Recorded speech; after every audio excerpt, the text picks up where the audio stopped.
Olá, alunos do quarto ano, aqui é a professora Marília e hoje nós vamos falar um pouquinho sobre a obra de Vítor Meirelles, conhecer um pouquinho desse artista e falar um pouquinho sobre a obra A Primeira Missa no Brasil e sobre algumas questões de luz e sombra.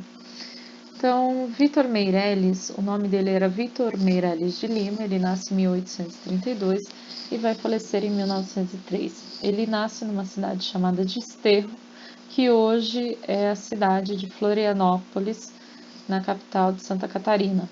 A principal temática das pinturas de Vítor Meirelles serão as pinturas históricas.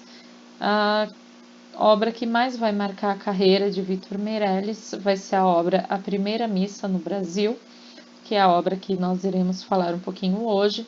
Ela foi exposta no Salão de Paris em 1861, fazendo com que Vítor Meirelles se tornasse um artista consagrado. Além de pintor, ele também foi professor de pintura e auxiliou na formação de uma nova geração de artistas brasileiros.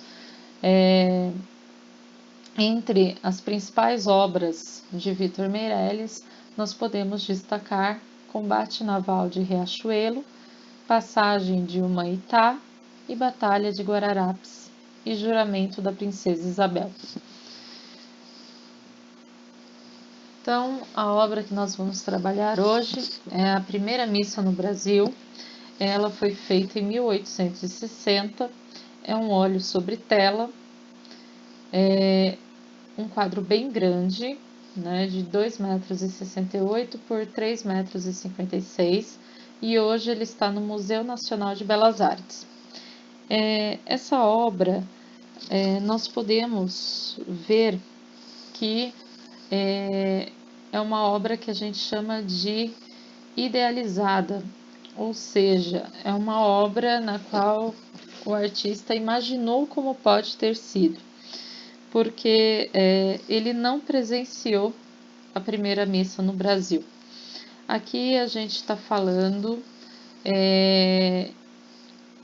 de um momento, né? A primeira missa no Brasil ela acontece no dia 26 de abril de 1500 e esse quadro só é pintado em 1860. Então, Vítor Meirelles não pôde estar presente, ele nem era nascido ainda quando aconteceu a primeira missa. Então, ele utiliza os relatos, as cartas de Pero Vaz de Caminha para poder produzir essa pintura. Então, nós podemos verificar aqui o artista, ele vai pintar os europeus, né, os portugueses, nós vemos aqui alguns portugueses, os padres que também eram portugueses, aqui nessa área, e os índios, né, os indígenas no seu entorno.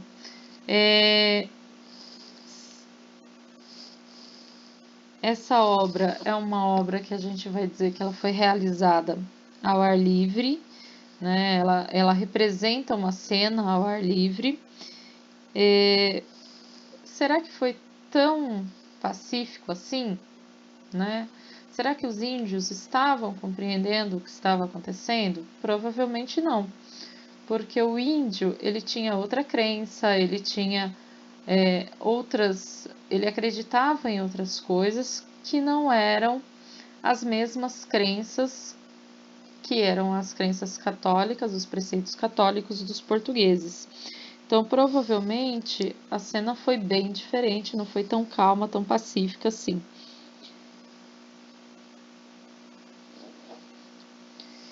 Bom, gente, então, nós vamos, só voltando aqui um pouquinho, é importante a gente ver que o artista, ele utilizou aqui, ó, uma fonte de luz, ele iluminou esse centro aqui em busca de chamar a atenção de quem olha para o quadro para o elemento central, que são os padres rezando a missa, tá?